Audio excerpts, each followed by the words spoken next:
본문의 말씀을 가지고 언약 백성의 삶의 방식이란 제목으로 하나님의 말씀 전하도록 하겠습니다. 지난주 창세기 42장을 통해서 요셉과 그의 형제들의 만남을 통해서 하나님은 형제들을 회개하게 만드시고 또 잘못을 인정하게 하는 그러한 하나님의 모습들을 우리가 살펴봤습니다.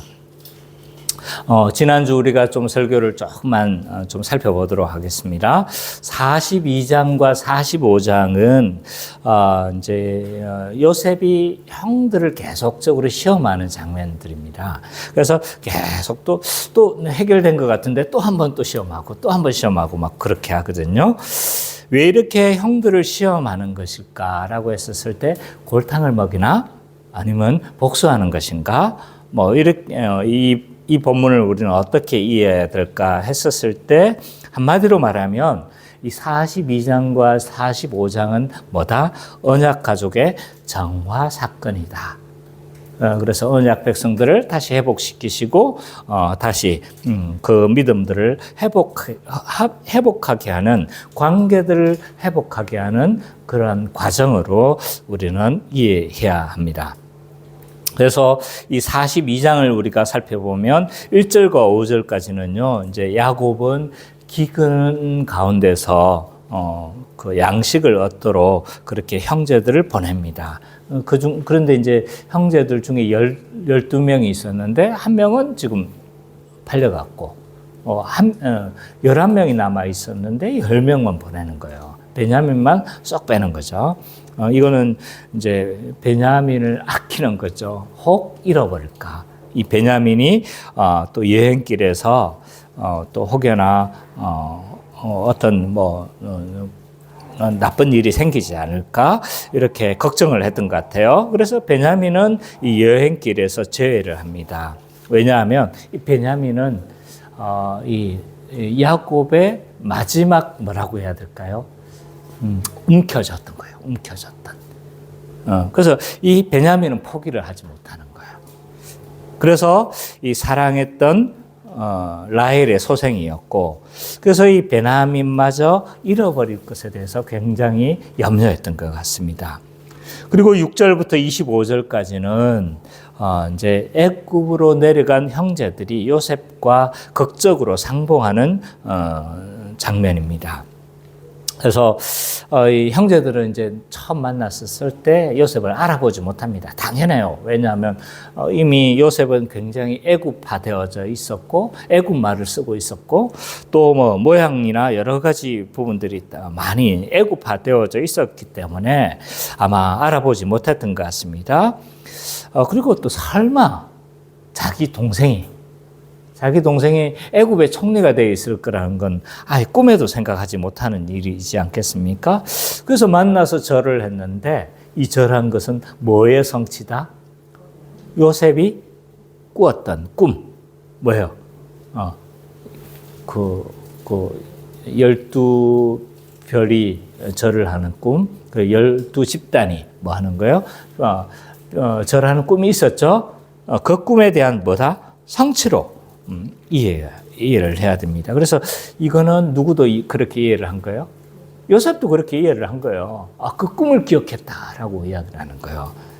그래서 이것은 그 꿈에 대한 성취다. 근데 이제 요셉은 뭘 하는 거예요? 이렇게 절하고 이렇게 이제 식량을 사가려고 하는 형제들을 갑자기 정탐꾼으로 몰아세웁니다. 의도가 뭐냐면 이제 이 아우가 어떻게 됐는지에 대한 좀 궁금증도 있었을 것 같아요. 베냐민이 없잖아요, 그죠? 그러니까 베냐민의 생사도 확인하고 싶었던 것 같고 또 이들의 지금 상태, 형제들의 상태가 예전과 똑같이 이런 악한 상태로 있지 않는가. 여기에 대해서 좀 살펴볼 필요가 있었던 것 같아요. 그래서 이제 정탐꾼으로 추궁을 하고 또 형제들은 자기의 결백을 주장하기 위해서 얼마나 노력하겠습니까? 주민등록증이라도 있으면 탁 가가지고 보세요. 저는 가난한 사람입니다. 라고 뭐 해야 될 텐데 주민등록증도 없는 거예요. 그래서 어떡합니까? 자기들이 가졌던 이 배경들, 자기들의 가족들의 배경을 자세히 설명함으로 진실성을 입증하려고 해요. 그래서 뭐 동생도 있고 뭐 그런데 자기 아버지도 살아있고 뭐 이런데 다 설명을 했잖아요. 그러면 네 아우를 데려오면 내가 너희들의 말을 믿겠다라고 하는 거죠. 왜냐하면 지금 아우가 없잖아요. 아우만 데려오면 너희 말이 진실하구나. 내가 믿겠다라고 그렇게 이야기를 합니다. 이런 상황에서 이제 이거 이제 큰일 난 거예요. 왜냐하면 지금 아무리 해도 자기들 지금 생각에도 동생을 보내줄 것 같습니까? 보내주지 않을 것 같습니까? 보내주지 않을 것 같은 거죠. 그러니까 자기들도 낙담하는 거예요. 그래서 히브리 말로, 자기들의 말로 뭐 하는 거예요? 지금 이 모든 상황들은 자기들의 핏값으로 자기들이 요셉을 어떻게 한 거예요? 희생시켰잖아요. 그러니까 핏값을 치르는 것으로 이 형제들은 이해를 하는 겁니다. 그래서 이 형제들의 이야기는 누가 들었냐면 요셉이 다 들은 거예요. 요셉이 히브리 말을 알잖아요. 그래서 여기에서 어떤 하나님은 좀 뭐라고 해야 될까요? 형제들과의 화해를 뭐 하는 거예요? 지금 실마리를 마련하고 있는 거죠. 그래서 이 회개하는 이 형제들을 통해서 하나님의 형제들을 회개하게 만들고 또 이 회개를 통해서 관계의 회복을 뭐 하는 거예요? 하나님은 그런 어떤 실마리를 마련하고 있는 것이라고 할 수가 있다. 그래서 이 형들의 이런 잘못들을 인정하는 말을 듣고 요셉은 계속 울어요. 지난주에도 울었고 오늘도 어떻게 했습니까? 울었죠, 그죠? 계속 우는 거죠. 그러면서 이제 집으로 돌아가서 이제 다 보고를 합니다. 그래서 상세하게 보고를 하니까 근데 이제 예상했던 대로 야곱은 어떻게 하는 거예요? 내가 아들은 못 보내겠다는 거예요. 아들은 이 베냐민은 안 된다라고 그렇게 거절을 하고 맙니다. 그래서 이 중심 사상은 앞에 이 사건을 중심으로 좀 해야 될 것 같은데 하나님은 자기 백성들이 회개하도록 어떻게 하신다는 거예요? 이끌어 가신다는 거예요. 자, 오늘은 이제 창세기 43장의 사건을 우리가 좀 살펴보도록 하겠습니다. 이 43장은요, 요셉과 요셉의 형제들이 몇 번째 만나는 사건이에요? 두 번째 만나는 사건인 거예요. 그래서 세 번째, 네 번째까지 만납니다. 그러니까 계속 왔다 갔다 해요. 어쨌든 두 번째 만나는 사건이라고 할 수 있는데요. 이 43장을 통해서 우리는 뭘 살펴볼 수 있는가라고 했었을 때 먼저 좀 핵심되는 이야기를 살펴본다라면 언약 백성이 어떻게 살아야 되는지를 잘 보여주고 있다고 할 수가 있습니다. 먼저 1절과 15절을 먼저 좀 살펴보면요. 하나님의 언약 백성은 어떻게 살아야 되는가라고 했었을 때 야곱을 통해서 우리가 좀 먼저 좀 살펴봤으면 좋겠습니다. 야곱이 어떻게 행동하는가. 그래서 1절과 15절은 주로 이제 야곱과 유다의 대화 사이에서 이 이야기가 벌어지는 거죠. 그러나 이 야곱을 통해서 우리는 또 언약 백성은 어떻게 살아야 되는가 좀 살펴봤으면 좋겠습니다. 이 42장에서 야곱은 어떻게 했어요? 마지막까지 베냐민을 어떻게 한가요? 다른 건 다 해도 누구는 안 된다? 베냐민은 되지 않는다라고 허락하지 않은 거죠.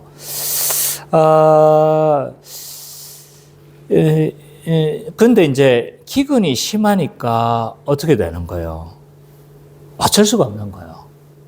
지금 버티고 지금 해서 어떻게 하는 거예요? 지금 이제 식량은 거의 다 떨어진 상태라고 할 수가 있습니다. 그래서 어쩔 수 없이 아들들을 다시 어디로 보내려고 하는 거예요? 애굽으로 다시 보내려고 하고 있습니다. 그래서 이 43장에서의 야고보의 모습은요, 약간 어떤 모습이냐면 체면이 구겨진 모습입니다. 왜 그러냐면 2절에 보면 이렇게 이야기를 하고 있어요. 그들에게 이르되 다시 가서 우리를 위하여 양식을 조금 사라. 이렇게 말을 하고 있어요. 근데 원문을 이제 봐보면 이 42장의 원문에서는요, 역정을 내요. 약간 좀 화를 내면서 너희들이 지금 이 상황에서 가지 않고 뭐 하느냐. 뭐 이런 느낌인 거야. 지금 이렇게 다 굶어가는 상황이 있는데 너희들은 지금 보고만 있을 거냐. 내려가라. 뭐 이런 약간 뭐요? 약간 역정을 내는 이런 뉘앙스가 원문을 보면 많이 있거든요. 근데 지금은 어떤 거예요? 우리를 위하여 양식을 조금 사라. 이렇게 뉘앙스가 지금 뭐가 되어 있는 거예요? 지금 체면이 많이 죽은 거예요. 구겨진 거예요, 지금. 그래서 약간의 부탁의 어투로 지금 이야기를 하고 있는 겁니다. 왜 이렇게 야곱은 이렇게 막 역정을 내면서 가장으로서 막 하라 이렇게 명령형으로 말을 하지 못하는가? 지금 이 모든 사단은 누구 때문이다? 네, 왜냐하면 지금 이 모든 이 상황, 양식이 없는 모든 상황은 물론 흉년이 근본적인 원인이겠지만, 그러나 양식을 어디서 살 수 있는 거예요, 지금? 애굽에서 살 수 있는데 내려갈 수가 없는 거예요. 왜냐하면 지금 내려갔다가는 어떻게 되는 거예요, 지금? 베냐민이 없는 상태에서 내려가면 어떻게 되겠습니까? 지금 정탐꾼인 걸 그대로 태워주고 그대로 죽을 수밖에 없는 상황인 거죠. 거기에다 돈까지 어떻게 돼 있는 거예요, 지금? 돈까지 좀 들어가 있으니까 지금 해명할 길이 없는 거예요. 또 아버지는 누구를 안 보내려고 하고, 베냐민을 안 보내려고 하고, 내어주려고 하지 않으니까. 그래서 10절에 유다는 약간, 10절을 보면요, 약간 유다가 좀 성질이 나 있는 걸 알 수가 있어요. 10절에 뭐라고 했습니까? 우리가 지체하지 아니하였더라면 벌써 2번은 갔다 왔겠습니까? 이렇게 살짝 아버지가 안 그랬으면 지금 뭐 했다는 거예요, 지금? 아버지가 지금 안 그랬으면 지금 벌써 2번도 더 갔다 왔습니다. 뭐 이런 약간 아버지에 대한 뭐가 지금 묻어 있는 거예요? 원망이 좀 묻어 있는 겁니다. 그래서 유다는요, 이 아버지 야곱에게 뭘 해야 된다는 걸 자꾸 상기시키냐면 베냐민을 함께 보내야 된다는 걸 상기를 시켜요. 그래서 2절과 5절을 보세요. 베냐민을 보내야 된다는 말이 몇 번이나 반복되고 있는지. 계속 반복되고 있죠, 그죠? 아우가 함께 가지 아니하면 아우가 함께 가야 된다는 이런 뉘앙스가 3절, 4절, 5절 계속 반복되고 있어요.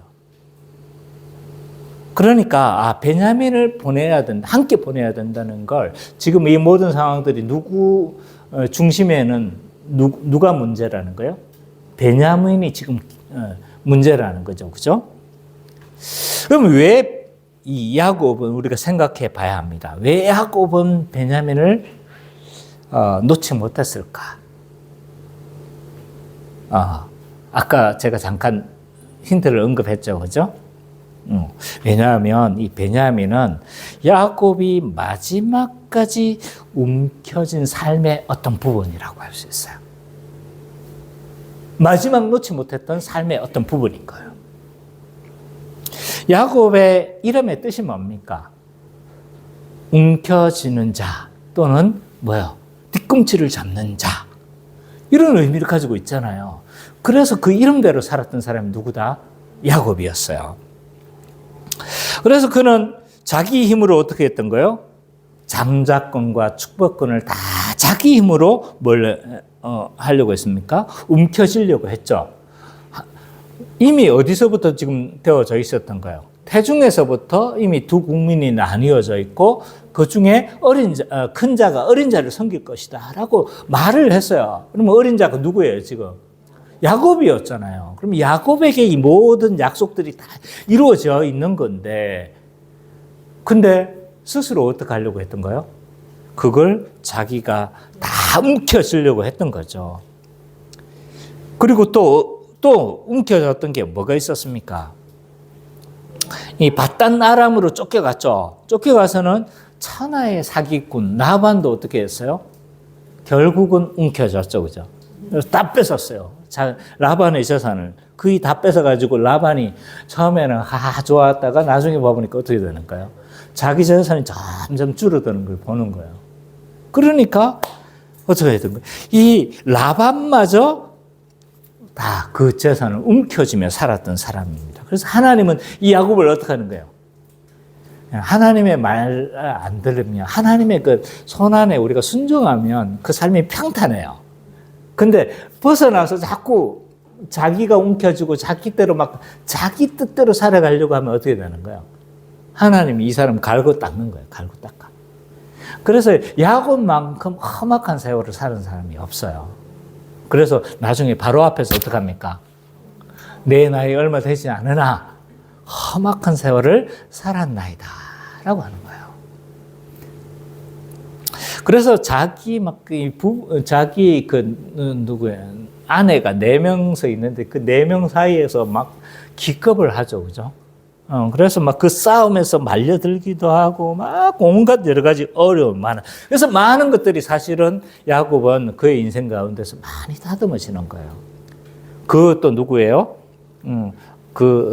자기 누이 사건을 통해서 돌아와서도, 가나안에 돌아와서도 누이가 강간당하는 그 사건을 통해서도 또 갈고 닦고 막 많은 어려움들이 있었던 거예요. 그래서 많이 어떻게 됐어요? 하나님의 사람으로 많이 어떻게 보면 다듬어졌어요. 근데 마지막까지 움켜쥐고 있었던 게 마지막 딱 하나 움켜쥐고 있었던 게 있었어요. 그게 뭐예요? 지금 베냐민이었던 거예요. 베냐민.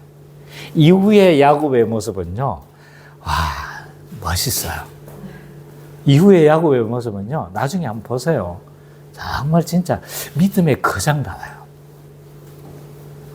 어쨌든 마지막까지 베냐민은 뭐 하지 못했다?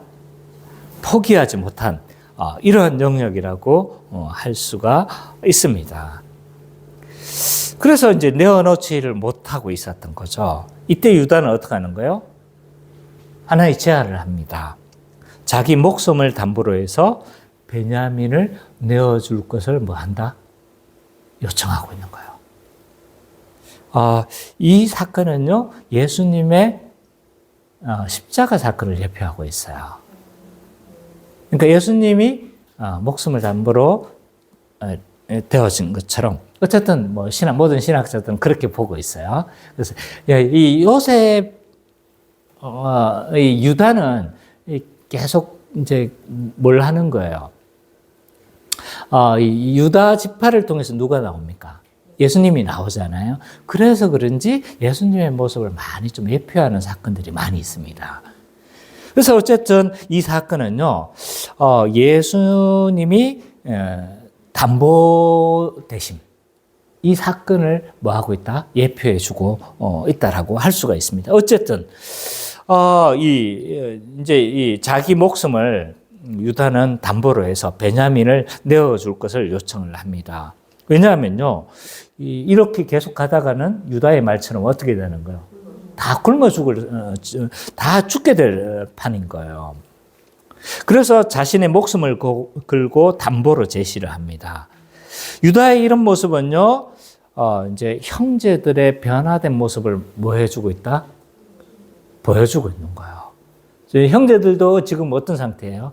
많이 갈고 닦겠다. 성경에는 기록되어져 있지는 않지만 지금 나이가 들기도 많이 들었고 많이 갈고 닦였다는 걸 알 수가 있어요. 그래서 유다도 어떻게 하는 거예요? 지금 자기가 담보가 되겠다라고 그렇게 이야기를 합니다. 그래서 이제 이전까지 형제들은 계속 특히 요셉에 대한 질투, 또 베냐민에 대한 질투, 이런 질투로 막 넘쳐났거든요. 근데 이제 이런 많이 갈고 닦인 모습들도 보여주고 있습니다. 이런 유다의 설득이 뭐 했던가요? 좀 유효했던 것 같아요. 그래서 야곱도 태도를 좀 바꿉니다. 그래서 아마 유다의 이런 설득이 아마 야곱이 변화하게 되어진 중요한 요인이 되어졌던 것 같아요. 그래서 야곱은 어떻게 합니까? 베냐민을 데려갈 것을 허락을 합니다. 그리고 나름대로의 노력을 해요. 뭘 준비합니까? 좋게 말해서 예물이고 나쁘게 말하면 뇌물이다. 그래서 이 애굽의 총리에게 바칠 뭘 막 여러 가지를 준비하도록 하죠. 이 준비하게 한 것들이 다 가나안의 토산품들입니다. 아주 가나안에서 값비싼 이런 것들인 거죠. 그래서 선물해서 어떻게 합니까? 그걸 준비하도록 하게 하고 이제서야 야곱은 뭘 하고 있냐면 뭘 합니까? 야곱은 전능하신 하나님께 뭘 하고 있습니까? 기도하고 있는 거예요. 마지막 움켜진 걸 넣어놓으니까 의지할 게 없잖아요. 그제서야 하나님을 의지하고 하나님을 뭐 합니까? 하나님을 의지하고 있는 야곱의 모습을 보여주고 있습니다. 그래서 1절과 15절은요, 하나님의 언약 백성은 어떻게 살아야 되는가라고 했었을 때, 하나님을 의지하고 자신의 움켜진 걸 뭐 해야 된다? 내려놓아야 된다는 걸 잘 보여주고 있는 거예요. 16절과 25절을 또 우리가 좀 살펴보면요, 언약 백성은 또 어떻게 살아야 되는가? 그 있었을 때 형제들의 모습을 통해서 우리가 좀 살펴봤으면 좋겠습니다. 이 앞에서는 누구를 중점으로 살펴봤어요? 야곱을 통해서 중점으로 봤지만 지금은 이제 16절부터 25절은 형제들의 모습을 통해서 살펴봤으면 좋겠어요. 요셉의 형제들은 어떻게 합니까? 지금 잘 준비를 했죠? 뭘 준비했습니까? 돈도 갑절이나 준비를 했어요. 식량 살 돈, 플러스 지난번에 그 자루 안에 있었던 모든 돈, 플러스 또 뭐도 지금 했던 거예요? 총리에게 바칠 뭐도 있었다? 뇌물도 있었다. 예물이라고 표현합시다. 그래도 이게 믿음의 선진들인데 위에 올라가서 얼차려 당하는 거 아닐까요? 뇌물이라니. 네, 제가 잘못하면 요셉의 형제들에게 다구리를 당할 수가 있어요. 어쨌든 뭡니까 지금? 준비한 예물들이 있었던 거죠. 그래서 가지고 이제 무엇보다도 이 자신들의 결백을 주장할 누가 있었던 거예요? 베냐민이 있었던 거죠. 그래서 이제 자신만만하게 갈 수 있었던 거죠. 그래서 누구 앞에 서게 되어졌습니까? 지금 요셉 앞에 서게 되어졌습니다. 근데 요셉은 지금 뭐에 제일 관심사가 있는가요? 돈에 관심사가 있었을까요? 가나안의 토산품에 관심이 있었을까요? 지금 누구의 관심이 지금 중요한가요? 지금 베냐민이 어떻게 됐는가? 베냐민이 보니까 어떻게 있는 거예요? 딱 있는 거예요. 아마 속으로 막 웃었을 거예요. 그래서 어떻게 한 거예요? 같이 점심 식사를, 안전을 딱 확인한 거예요. 그리고 나서 점심 식사에 초대를 해서 잔치를 하려고 이제 그 자기의 종들이겠죠. 종들에게 잔치를, 점심 식사를 같이 할 수 있도록 준비해라라고 그렇게 말을 하고 떠납니다. 근데 이런 뜻밖의 환대는 형제들이 불안하게 만드는 거예요. 왜 그렇습니까? 생각해 보세요. 지금 자기들이 누구라고 지금 총리하고 점심 식사를 하재요.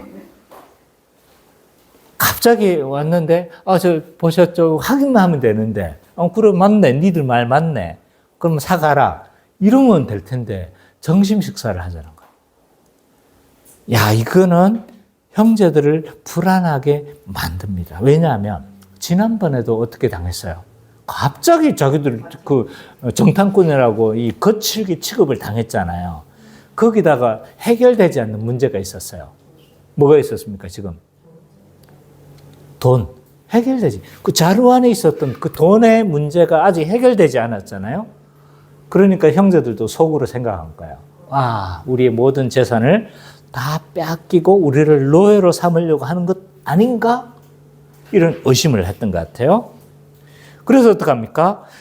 요셉의 형제들이 선수를 치죠. 뭡니까? 청지기한테 이제 요셉한테는 설명할 길이 없고 청지기한테 종한테 막 설명을 하는 겁니다. 지난번요 그 돈의 문제는요 어떻게 된 건지 아세요? 가다 보니까 우리가 잘 몰랐는데 가다 보니까 자루를 열어보니까 모든 형제들이 자루를 열어보니까 돈이 있었습니다. 실제로는 하나밖에 안 열어봤거든요. 근데 여기서는 과장해가지고 지금 모든 형제 자루를 다 열어봤는데 뭐가 있었다? 돈이 있었다는 걸 나중에 알았습니다. 이거는, 그리고 그 돈은 어떻게 했다? 다 가져왔으니까. 막 설명을 한 거예요. 근데 요셉의 청지기는 뭘 합니까? 안심하고 두려워하지 말라. 라고 말을 하는 거예요. 본문에서는 샬롬. 샬롬하라. 거기에다가 뭐 하냐면 이제 시므온도 풀어주는 거예요. 한 명이 담보로 잡혀 있었잖아요, 그죠? 시므온도 풀어주고 발도 씻게 하고 나귀 먹이도 주고 뭐 이러니까 불안한 거예요, 불안. 그 나중에 보면요, 형제들이 뭐 하냐면 막 예물을 막 정돈을 해요. 뒤에 보면 보면 예물을 정돈하는 장면이 나와요. 아마 불안했던 것 같아요. 그래서 이 16절과 25절의 핵심, 하나님 언약에서는 어떠해야 되느냐라고 했을 때 항상 진실해야 된다는 거예요. 항상 진실해야 돼요. 이 샬롬도 어디에서 나오는 거예요? 진실한 가운데 나오는 거다라고 말을 할 수 있는 거죠. 그리고 마지막 26절부터 34절은 요셉과 함께 이제 형제들이 뭐 합니까? 식사를 하게 되죠. 식사를 하게 되면서 이 식사가 굉장히 어리둥절한 식사예요. 왜 그러냐? 이제 요셉은 형제들과 이렇게 만나서 뭘 합니까? 같이 식사를 합니다. 그래서 이제 그 자리에서 누구를 묻습니까? 베냐민은 하긴 했고, 누구의 안부를 묻은 거예요? 아버지가. 생존해 계시냐? 그러니까 어떻게 한 거예요? 생존해 계시고 잘 계신다고 그렇게 이야기를 듣죠. 그리고 베냐민도 안전히 확인되고 이러니까 요셉이 뭘 참지를 못했어요? 눈물을 참지 못했던 것 같아요. 그래서 뒤에 가가지고 아마 어디 다른 방에 가서 막 엉엉 울었던 것 같아요. 그래서 세수를 하고 나왔다고 이야기를 하죠. 그래서 어디 보이지 않는 곳에 가서 울음을 참지 못하고 울었습니다. 한참 울고 나서 나왔는데 그러면서 이제 점심 식사가 되어지는 거예요. 근데 이제 이 점심 식사가 굉장히 어리둥절한 식사입니다. 왜냐하면 요셉은 음식을 어떻게 하는 거예요? 따로 차렸어요. 그죠? 누구도 따로 차리고 세상을 차린 것 같아요. 요셉 음식 따로, 애굽인들 따로, 또 누구도 따로, 이 형제들도 따로. 이거는요, 물론 그 본문에서는 누구 때문이라고 이야기해요? 애굽인들 때문. 애굽인들은 자기 종교를 믿지 않는 자들과 같이 식사하지 않았어요. 부정하게 여긴 거예요. 그렇기 때문에 애굽인도 그렇지만 누구도 지금 식사하기를 싫어한다? 히브리 사람들도 싫어하는 거예요. 왜냐하면 히브리 사람들도 뭐 하냐, 그 식사에 초대하는 건요, 이건 보통 사건이 아닌 거예요. 한 가족으로 여기는 거예요. 한 가족. 그래서 우리도 한 식구 할 때 뭐예요? 그 식구는 뭐예요? 밥식자, 입구자예요. 맞나요? 맞죠, 그죠? 식구가 그거 맞죠? 내가 갑자기 한 말이어서 찾아보고 한 말이 아니어서 내가 내가 상식으로 알고 있는 건데 그게 정확한 상식이었는지 몰라가지고 물어본 거예요. 어쨌든 이집트 사람 유대인들도 같이 식사하는 건요 굉장한 호의입니다. 근데 뭐 하는 거예요 지금? 각각 따로 딱 차려서 마치 다 알고 있는 것처럼 하는 거죠. 이거보다 더 놀라운 사건이 있어요. 그게 뭐냐면 형제들을 나이 순으로 서열 순으로 어떻게 하는 거예요? 딱 앉히는 거예요. 이거는 뭘 다 파악해야 알 수 있는 거예요? 네, 그 집안의 가정에 대해서 소상히 알지 못하면 이렇게 할 수 없는 거죠. 그러니까 이 사건, 이런 상황들은 지금 굉장히 좀 어리둥절하게 만들죠. 거기에다가 베냐민에게는 다른 사람보다 5배나 많은 음식을 줬어요. 왜 이랬을까요? 왜 이러는 걸까요? 이거는 5배나 많이 먹으라는 말이 아니죠. 이건 배 터져 죽으란 말이에요. 그럼 뭐예요? 이거는 찌는 대우예요. 이 사람에 대해서 굉장히 VIP로 여긴다는 거예요. 이 사람을. 그러니까 아주 좀 뭡니까? 이 특별한 사람을 할 때 이 사람에 대한 호의로 뭘 하는 겁니까? 음식을 막 이만큼 넣는 거예요. 내가 당신을 너 얼마나 특별하게 생각하는지 알지? 이런. 그러면 형제들은 알았을까요? 몰랐을까요? 알죠. 극진하게 돼. 그럼 우리는 뭐야 도대체? 우리는 뭐야? 이런 생각할 수 있지 않겠습니까? 그래서 그 당시에 특별한 손님에 대한 특별한 애정을 표하는 이런 풍습인데, 그래서 왜 그러면 이 베냐민에게만 이렇게 했을까? 물론 요셉은 하나밖에 없는 동생이잖아요. 그죠? 그래서 그런 것이기도 하지만 이 사건은 또 다른 의미도 있는 거예요. 어떤 의미냐면 많은 학자들은 이 사건을 뭘로 보냐면 요셉이 다른 형제들을 지금 뭐 하고 있는 거다? 시험하는 거다. 질투하는가? 질투하는 거에 대한 시험으로 이해를 하는 거예요. 왜냐하면 이 모든 형제들 간의 불화가 어디에서 다 출발한 거예요? 질투에서 출발했잖아요. 그래서 요셉도 질투해서 어떻게 된 거예요? 팔려갔잖아요. 그래서 애굽에 가가지고 몇십 년이나 가가지고 지금 감옥에서 몇십 년 썼고, 몇십 년 아니죠. 한 10년 썩었잖아요. 그죠? 그리고 겨우 총리가 되어, 이 모든 사단은 뭐에서 벌어졌다? 질투에서 벌어진 거예요. 그러니까 아직도 형제들이 질투하는지를 뭐 하려고 하는 거다? 시험해 보려는 행동으로도 이해할 수 있는 거죠. 이 질투와 시기는요, 요셉의 형제들의 아킬레스 근과 같은 거죠. 그런 기능을 하죠. 그래서 이 형제들의 틈이 벌어지게 했던 모든 사건들은요, 시기와 질투에서 비롯되어진 겁니다. 그런데 형제들이 지금 어떻게 하고 있습니까? 그렇게 특별 대접을 해도 뭘 하고 있지 않다? 베냐민과 함께 뭘 하고 있습니까? 즐거워하고 식사했다고 이야기를 하는 거예요. 지금 형제들도 뭐 했다? 변했다. 많이 성숙해졌다는 걸 알 수가 있어요. 그래서 26절과 34절은요, 하나님의 언약 백성은 어떻게 살아야 된다는 거예요? 언약 백성은 서로 질투하지 않고 함께 즐거워하는 자들이 언약 백성이다.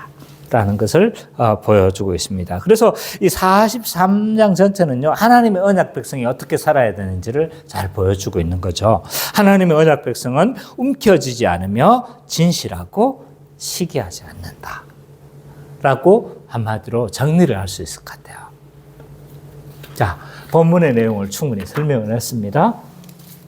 그러면, 자, 오늘 이 말씀은 우리 신약적으로 우리 새언약 백성이 되어진 우리에게도 시사하는 바가 많다고 할 수가 있습니다. 새언약 백성은 어떻게 살아가야 되는가를 잘 설명해 주고 있다고 저는 생각을 합니다. 자, 먼저 첫 번째로 신자는요, 먼저 한 몸으로 살아가야 된다는 걸 알아야 합니다. 새언약 백성은요, 한 몸으로 살아가야 돼요. 한 몸으로. 이건 기본 전제입니다. 기본 전제. 왜 그런가라고 했었을 때, 왜냐하면 그리스도께서 유다처럼 희생의 담보물이 되셨어요. 유다는 오늘 본문에 어떻게 했습니까? 베냐민을 데려가기 위해서 자신을 뭘로 했습니까? 목숨을 담보로 했죠. 이러한 유다의 행동은 예수 그리스도의 십자가 사역을 예표해 주고 있습니다. 예수님도 우리를 구원하시기 위해서 희생의 담보물이 되셨습니다. 그러면 예수 그리스도께서 담보물이 되신 목적이 무엇이었을까? 라고 했었을 때, 그 목적은 여러 가지로 설명할 수가 있어요. 그러나 에베소서를 중점적으로 제가 설명한다면 하나가 되기 위함이다. 라고 그렇게 말을 할 수가 있습니다. 우리가 본문을 한번 찾아봐가면서 했으면 좋겠어요. 에베소서 1장 10절을 보죠.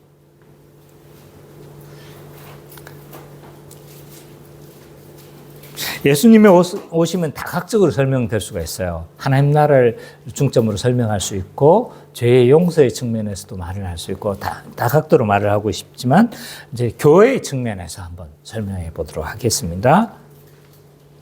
예수 그리스도께서 담보물이 되신 목적이 뭔가라고 했었을 때 하나가 되기 위함인데, 에베소서 1장 10절 한번 보죠. 삼매자매가 한번 읽어주세요. 1장 10절. 하늘에 있는 것이나 땅에 있는 것이나 그리스도 안에서 통일되게 하려 하십니다. 9절부터 10절. 그 뜻의 비밀을 우리에게 알리신 것이요 그의 기뻐하심을 따라 그리스도 안에서 때가 참 경리를 위하여 예정하신 것이니 하늘에 있는 것이나 땅에 있는 것이 다 그리스도 안에서 통일되게 하려 하십니다. 그리스도의 사역의 목적이 뭐라고 이야기를 합니까? 통일되게 하심이라고 하잖아요. 근데 이 통일되심이 쉬운 성경에는 이렇게 번역하고 있습니다. 공동 번역, 우리말 성경 다 동일합니다. 이게 뭐냐 하면, 자, 우리에게 한 가지 비밀을 가르쳐 주셨습니다. 그것은 하나님께서 그리스도를 통해 우리를 구원하시는 뜻을 가지고 계시다는 것입니다. 때가 되면 하나님은 그 계획을 분명히 이루실 것입니다. 땅과 하늘에 있는 모든 것이 그새 어뜸이 되신 그리스도 예수 안에서 하나가 될 것입니다. 공동번역도 하나가 되기 위해서라고 이야기를 하고 있고, 우리말 성경에서도 다 하나가 되기 위함이라고 이야기를 하고 있는 거예요. 그러니까 예수님의 십자가 사역의 목적이 뭐라는 거예요? 하나가 되게 하게 하는 거라는 거예요. 이 하나는 뭐 또 다각도로 또 설명 가능해요. 그러나 어쨌든 하나가 되기 위함이라고 이야기를 하고 있고요. 그래서 에베소서 2장에서는 하나가 되어진 이 교회를 뭘로 이야기를 하고 있냐면, 신자 또는 교회를 뭘로 비유하고 있냐면, 에베소서 2장 14절 19절을 한번 보죠. 뒷페이지로 넘어가서. 네, 우리 예지 자매가 한번 읽어주세요. 예지 2장 14절 19절.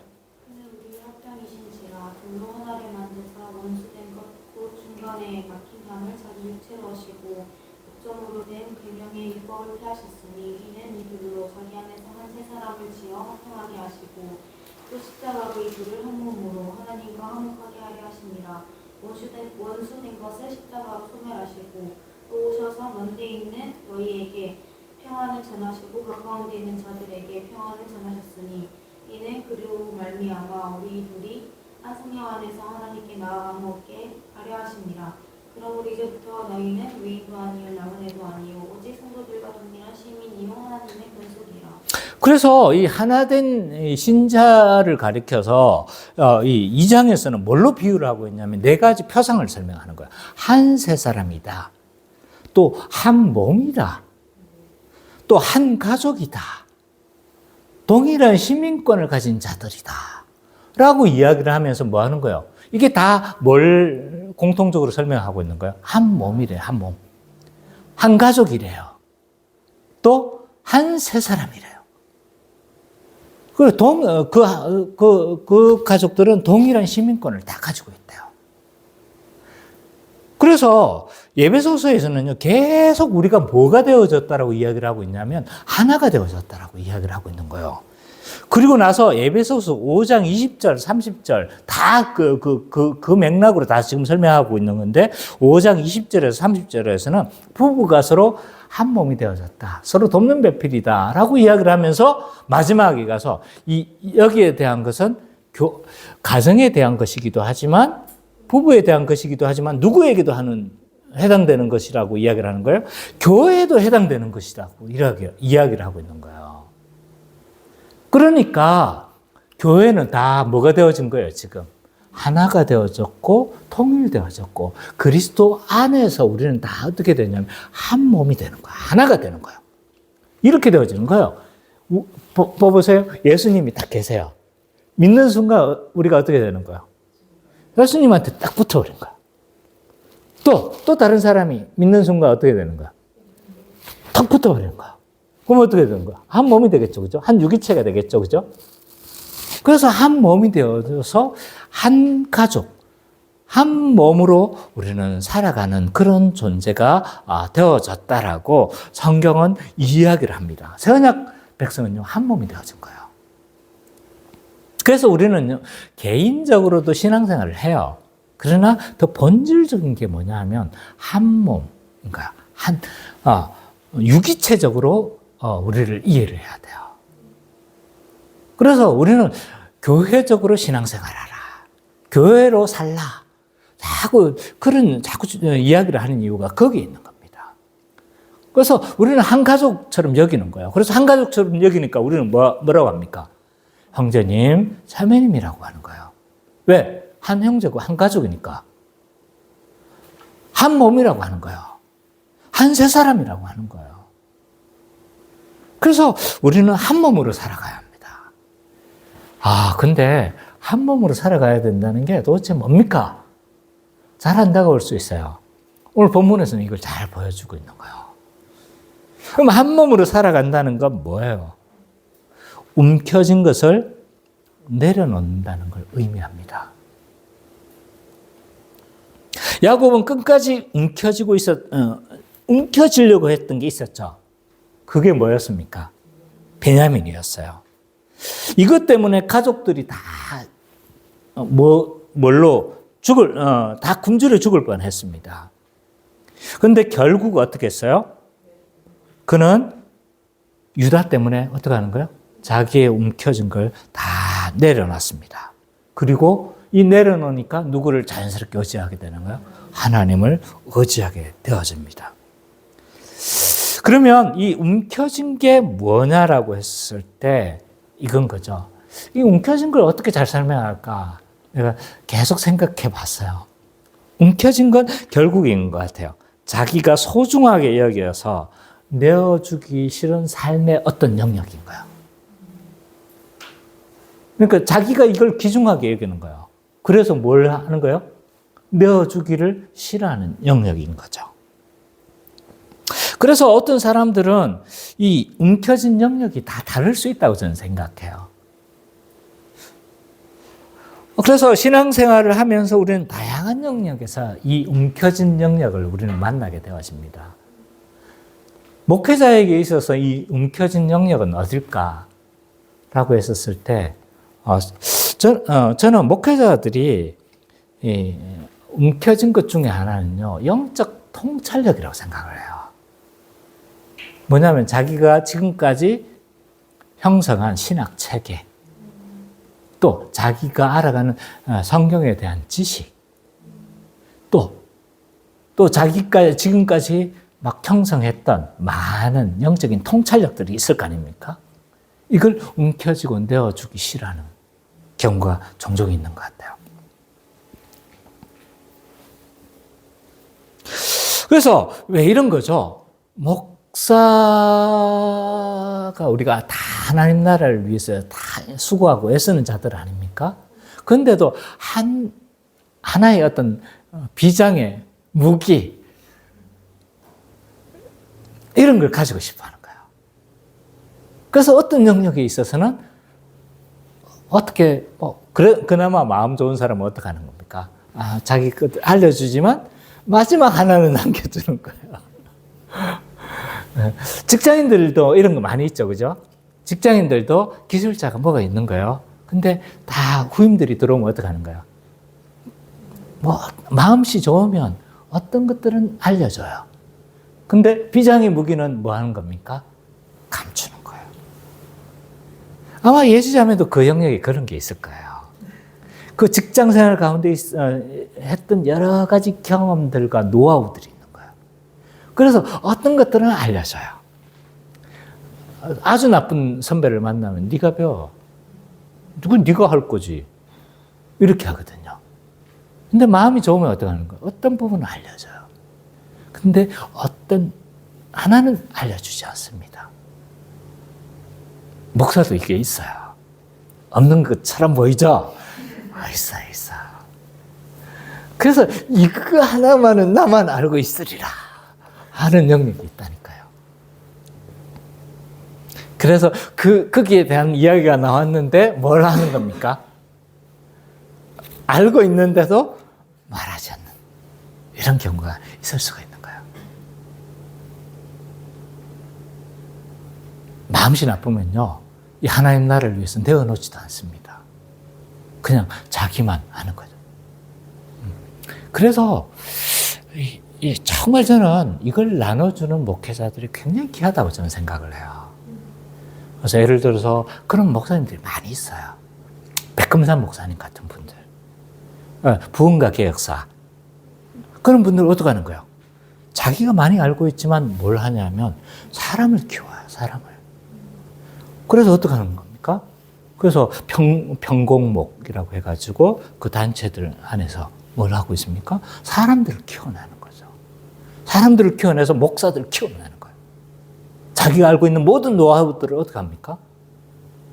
알려주는 거예요. 그리고 또 뭐 하는 겁니까? 자기 책을 많이 부흥가 개혁사 아시죠?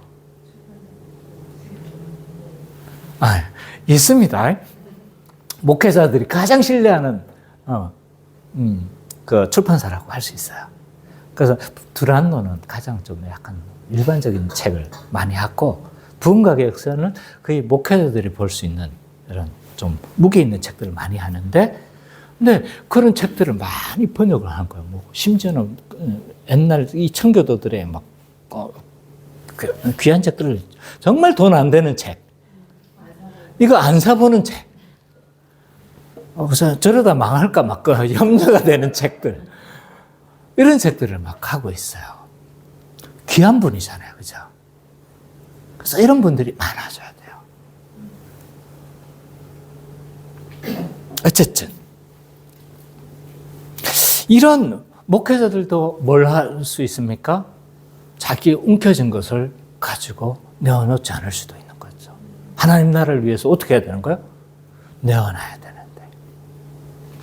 성도들도, 목회자들이 그러면 다 내어놓습니까? 움켜지는 게 있을 수가 있어요. 어떤 사람은 이게 자기가 가지고 있는 시간일 수도 있어요. 저는 안 그런데요. 어쩌면요, 한 몸 된 공동체를 위해서 시간을 내어주기 싫을 때가 있는 거죠. 대표적인 경우가 이렇습니다. 그 시간이 나에게 이익이 되면 어떻게 한다? 참여를 하는 거예요. 근데 내가 내어줘야 될 시간도 있잖아요. 내가 봉사해야 되고, 내가 가르쳐야 되고, 사실은 나한테 하나도 도움이 안 돼. 나는 섬기기만 해야 돼.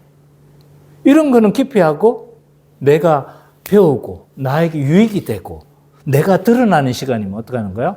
잘 챙겨 먹잖아요, 우리는. 이럴 수 있는 거예요. 그래서 자신이 가지고 있는 시간을 움켜쥐고 내어주지 않을 수도 있다.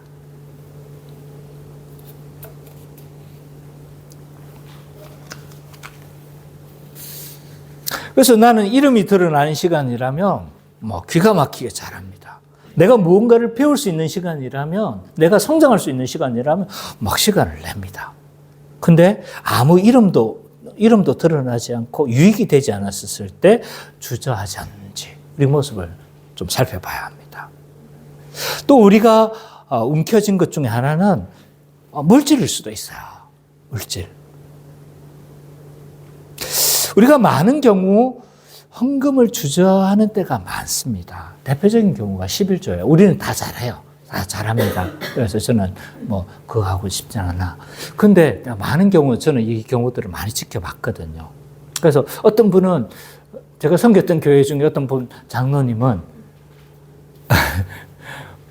그 사업하시는 분이었는데 돈을 많이 벌잖아요. 그죠? 큰 회사를.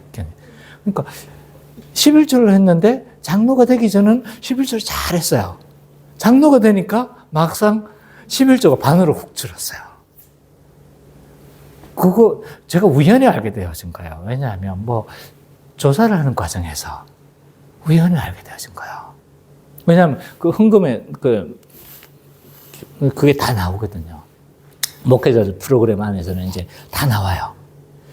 그러니까 그래서 저도 깜짝 놀랐죠. 그러면 이 11조는 왜 해야 되는가? 율법으로서의 11조는 없습니다. 확실합니다. 이거는 예수 그리스도께서 다 성취하셨기 때문에 율법으로서의 11조는 없다. 그럼 왜 우리는 11조를 해야 되는가? 세 가지 이유에서 우리는 해야 합니다. 왜냐하면 11조는 11조를 우리가 하면서 그 의미가 뭐냐라고 했었을 때 11조는요. 모든 주심의 근원이 누구라는 걸 신앙 고백하는 거예요? 하나님이시라는 걸 신앙 고백하는 거예요. 그래서 이 물질 하나님의 것입니다. 내 것이 아니고 하나님이 내게 맡겨주신 것입니다. 라고 뭐 하는 거예요? 신앙 고백하는 것이 11조의 의미를 가지고 있어요. 또 하나는 뭐냐 하면 이 한 몸으로 살아가는 채소 비용입니다. 그래서 우리가 구약에서 11조를 왜 했습니까? 11조를 통해서 그 레위인들에게 주어지고 또 하나는 뭐였습니까? 가난한 자들을 뭘 했죠? 구제를 했어요. 그래서 이 11조는 11조의 의미는 평균케 하는 의미가 있어요. 평균케 하는 거. 그래서 우리가 11조를 해서 어떻게 하는 겁니까? 한 몸으로 다 평균케 하면서 살아가는 거예요. 11조를 통해서 교회를 운영하기도 하고 11조를 통해서 뭘 하는 겁니까? 가난한 자들을 구제하는 거예요. 그래서 이 한 몸으로 살아가는 뭐다? 채소 비용이다. 믿음이 되시면요, 10에 2조 하셔도 됩니다. 그거는 없으니까. 3조를 하셔도 돼요. 말리지 않습니다. 그러나 우리가 이제 공동체적으로 이제 우리가 한 거죠. 그래서 공동체적으로 10에 1조를 해서 뭘 하자는 거예요? 한 몸으로 살아가기 위한 최소 비용으로서 11조를 해야 된다. 그러나 제가 좀 성경에 근거가 별로 없다고 생각되어지는 헌금들은 다 좀 뺐어요. 그래서 뭐 이제 그렇죠, 그죠? 여기서 하면 안 되니까 그런 것들은 좀 제가 다 뺀 거예요. 어쨌든 그리고 11조 또 다른 목적이 또 하나가 더 있어요. 그건 뭐냐 하면 종교의 자유를 위한 겁니다. 이게 이제 역사적 배경이 있어요. 이게 무슨 말이냐면 이 11조가 생겨나기 주요한 배경 중에 하나가 뭐였냐면 그 이전까지는 국가 종교였어요. 국가 종교. 그래서 이 월급이 목회자들의 월급이 어디에서 나온 거예요? 국가에서 다 나온 거예요. 지금 독일도 지금 그러고 있죠, 그죠? 근데 이제 종교의 자유를 위해서 뭐 종교개혁이 일어나면서 어떻게 할까요? 일어나면서 했는데 국가에서 월급이 안 나오는 거예요. 그래서 어떻게 하게 된 겁니까? 그래서 이제 이렇게 핍박을 받기도 하면서 저쪽으로 아메리카 대륙으로 넘어가기도 하고 그러면서 뭘 하게 한 거예요? 11조를 통해서 이제 종교의 자유를 위해서 11조를 그때부터 좀 더 활발하게 생겨난 건 분명합니다. 그래서 이 세 가지 목적에 의해서 신약의 백성들도 뭘 한다? 11조를 하는 것이다. 저는 생각합니다. 근데 뭐 11조가 어떤 경우는 못할 수도 있어요. 안 해도 되는 경우가 있어요. 그건 뭐냐면 너무 많은 빚으로 인해서 이 사람이 너무 어려움을 겪을 때는요, 하지 마세요. 왜냐하면 옛날에 어떤 한 분, 우리 교회, 그런 경우가 있었거든요. 빚이 많았어요. 11조 하지 말라고 했어요. 빚을 갚으라고 했어요. 그런 경우에서는 뭐 할 수 있다. 자기가 생계가 어려운 상황에 있기 때문에 그런 경우는 안 할 수도 있다. 그러나 특별한 경우가 없는 한은 우리가 한 몸으로 살아가기 위해서 또 하나님 앞에 신앙 고백을 위해서 또 뭐 하는 거예요? 종교의 자유를 위해서 우리는 11조를 해야 된다고 저는 생각을 합니다. 근데 이제 이 11조가 가끔 어떻게 되어집니까? 우리가 돈의 힘을 알잖아요. 돈이 얼마나 힘이 셉니까? 우는 아이도 뚝 그치게 할 수 있고 갑자기 미워하던 우리 날 미워하진 않지만 예준이의 마음도 살 수 있는 5만 원 주면 좋아할까요? 싫어할까요? 봐요. 좋아한다고 하잖아요. 이게 사람의 마음인 거예요. 그 솔직한 마음인 거죠. 그죠? 은찬이 아니야? 은찬이도 좋아할 거잖아.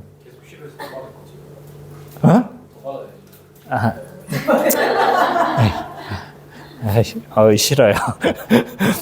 어쨌든 그래서 이 돈이 없으면 얼마나 불편하고 비참한지를 잘 압니다. 그래서 어떻게 하냐면 이 없을 경우를 대비해서 우리가 미래를 대비하지 말라는 게 아니에요. 저축하지 말라는 말이 아닙니다. 보험에 들지 말라는 말이 아니에요. 근데 과도한 두려움 때문에 어떻게 하는 겁니까? 과도한 두려움으로 인해서 돈이 우리에게 뭐가 될 수도 있다. 우상이 되어지고 마지막으로 움켜쥐는 어떤 것이 될 수도 있는 거죠. 그래서 스펄전 같은 목사님은 이런 사람의 마음을 잘 안 거죠. 그래서 마지막으로 사람의 해결해야 되는 영역은 지갑이다 라고 말을 했어요. 그래서 어떤 사람에게 있어서는 돈을 움켜쥐고 그렇게 우리가 한 몸으로 살아가지 못하는 경우도 있을 수 있다는 거죠. 다양한 것들이 우리가 움켜쥐는 영역이 되어질 수가 있다. 세 번째, 그러면 한 몸으로 살아간다는 두 번째는 뭐였습니까? 한 몸으로 살아간다는 건 움켜쥐는 것을 내려놔야 된다. 또 하나는 한 몸으로 살아간다는 건요, 정직하고 진실하게 살아간다는 걸 의미합니다. 요셉의 형제들은요, 자신의 누명을 쓸 수 있는 상황에서 어떻게 했습니까? 진실함을 유지를 했잖아요. 그죠? 새언약 백성들도 어떻게 해야 돼요? 한 몸으로 살아가기 위해서는요, 진실해야 돼요. 목사님 너무 갖다 붙이는 거 아닙니까? 이렇게 말을 할 수 있는데, 제가 성경적 근거를 대야겠습니다. 에베소서 4장 24절, 25절. 에베소서 4장 24절, 25절. 자, 우리 누가 읽어주시겠습니까? 우리 김기혜 성도님 한번 읽어주시겠습니까? 하나님을 따라 의와 진리의 거룩함으로 지으심을 가진 새 사람을 입으라. 그런즉 그 짓을 버리고 각각 그 이웃과 더불어 참된 것을 말하라.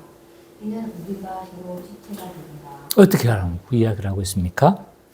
거짓을 버리고 그 이웃과 더불어 뭘 말하라?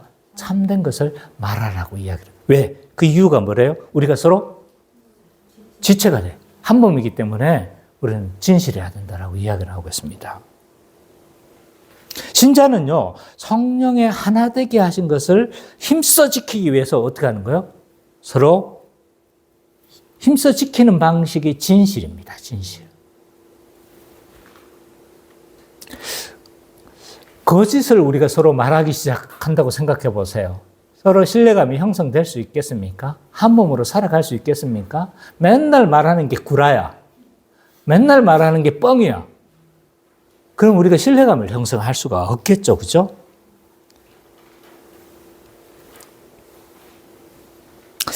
그래서 우리가 성령이 하나 되게 하신 것을 힘써 지키는 방식이 진실인데, 이 거짓은 신뢰감을 형성할 수 없게 만듭니다. 믿을 수 없게 만들어요. 그래서 새롭게 된 신자의 삶의 방식 중에 하나는 거짓을 버리고 참된 것을 말하는 겁니다. 고린도후서 1장 18절에서도 뭐를 말하고 있냐면 신자가 진실해야 할 것을 말씀하고 있어요. 제가 성경 연구에서 몇 군데에서 이걸 이야기를 하고 있어요. 제가 연구하면서 많이 봤습니다. 왜냐하면 진실해야 돼요. 진실. 진실하다는 게 뭘까요? 도대체. 어떤 상황에서도 거짓말하지 않는 것일까요? 진실함이 뭘까요? 그래서 저도 이걸 한참 생각해 봤어요. 진실함이 뭘까?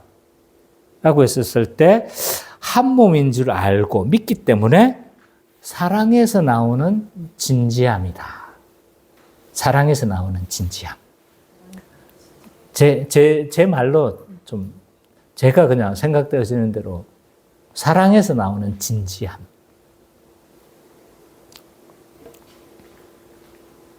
진실하다는 건요, 항상 옳은 말을 말하는 것을 의미하지 않습니다. 거짓말 못한다고 하면서 막 상처되는 말을 마구마구 쏟아내는 사람이 있습니다. 그렇지 않습니까? 그죠? 난 거짓말 같은 거 못해. 하면서 마구마구 진실을, 그 말이 맞을 수도 있고, 과장된 것일 수도 있지만, 막 그런 사람들이 있어요.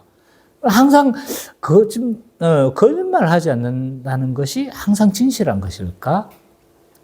물론, 어떤 건 우리가 거짓말 하지를 말아야 되죠. 근데, 사랑하기 때문에 나오는 진지함이라고 저는 표현하고 싶습니다. 네, 만날 저처럼 진지하라는 말이 아니에요. 이 말은 뭐예요?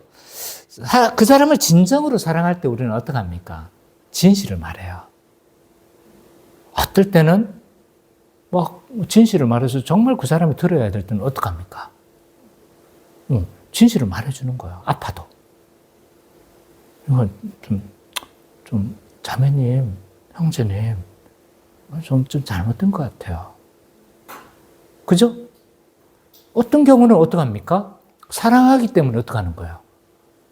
살짝 감추는 수도 있어요. 그래서 제가 그렇게 표현한 겁니다.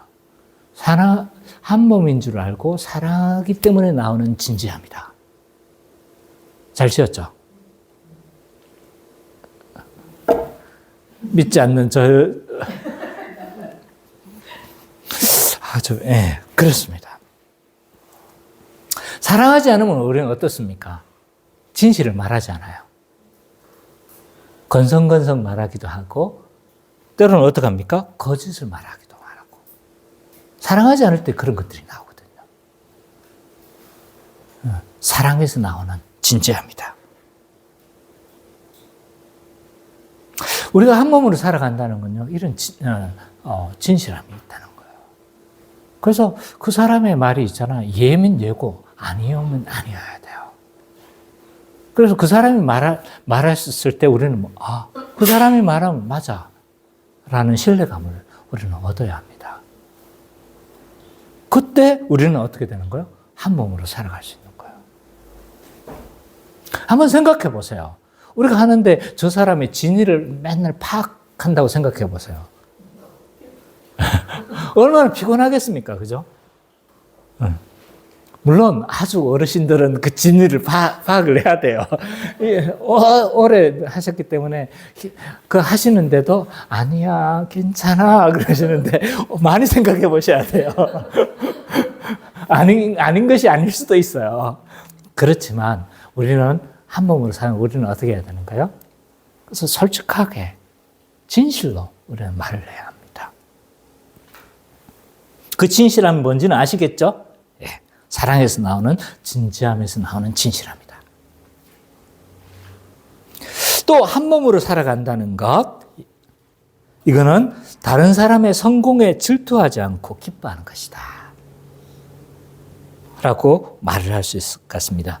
요셉의 형제들은요, 이 베냐민의 특별 대접에서도 전에처럼 뭐 하지 않았습니까?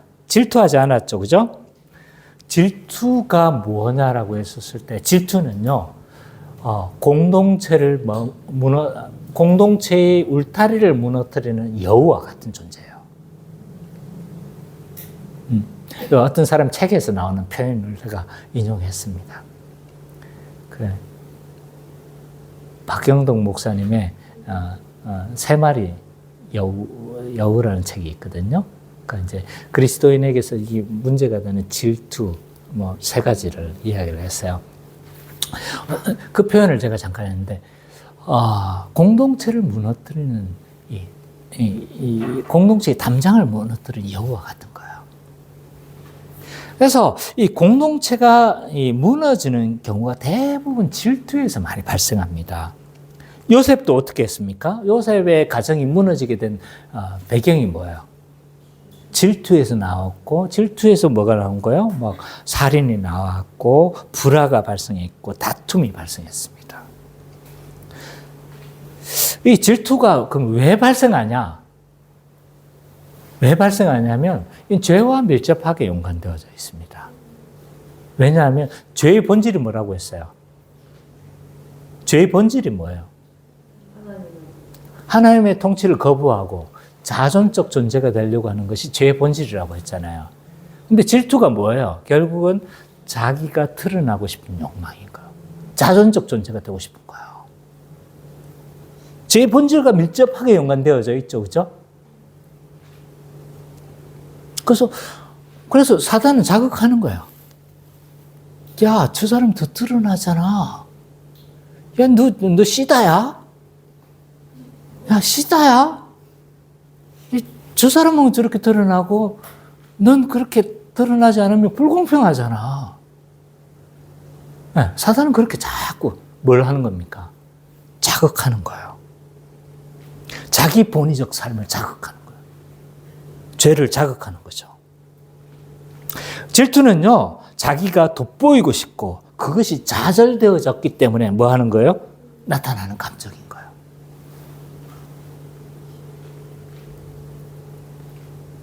그리고 이 영적으로 보면요, 한 가족임을 믿지 않을 때 나타나는 현상입니다.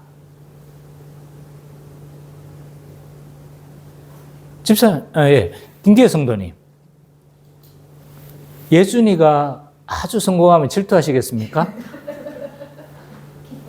그렇죠. 한 가족이니까, 그죠? 우리가 질투한다는 건 뭐예요, 지금? 한 가족임을 전적으로 믿지 않는다는 거예요. 영적으로 봤을 때는 한 가족임을 믿지 않을 때 나타나는 현상이다. 그럼 우리가 질투심을 어떻게 극복할까라고 했었을 때, 질투심은요, 십자가를 붙들 때 이 질투심을 극복할 수가 있습니다. 목사님 같은 말씀을 하시는데, 근데 그게 정답이에요. 왜 십자가를 붙들라고 제가 이야기를 하냐면, 질투심은 주로 낮은 자존감에서 나오는 거거든요. 그렇지 않습니까? 근데 왜 우리가 자존감이 없는 거예요? 비교해서 자꾸 자존감이 없는 거잖아요. 저 사람과 비교해서 내가 못하다고 생각하고. 근데 우리의 자존감은 어디서 확보되는 겁니까? 예수님을 통해서 확보되는 거예요. 우리의 중요성은 어디에서 확보되는 겁니까? 예수님이 날 사랑하기 위해서 창세전부터 나를 택하시고 구원하시고 나를 나를 위해서 예수님을 희생한, 거기에서 나의 자존감은 확보가 되는 거예요. 하나님 나를 이렇게 사랑하셨구나. 하나님이 나를 이렇게 사랑하셨구나. 거기에서 우리의 자존감이 확보되는 거예요. 비교해서 우리가 자존감이 확보가 되면요, 항상 불안합니다. 어떨 때는 막 하늘을 나는 것처럼 하겠지만, 어떨 때는요, 좀 바닥을 칠 겁니다. 우리의 자존감은 어디에서 확보돼야 된다? 예수 그리스도의 십자가 안에서 확보가 돼야 된다. 그 안에서 우리가 한 가족됨을 믿기 때문에 또 뭘 하게 되는 거예요? 한 가족 되었으니까 형제를 사랑하게 되고, 십자가에서 이 모든 것들이 다 확보가 되는 거예요. 근데 이 믿음이 약해지면 어떻게 하는 거예요? 자꾸 질투가 나오는 거예요. 영적인 것이기도 하고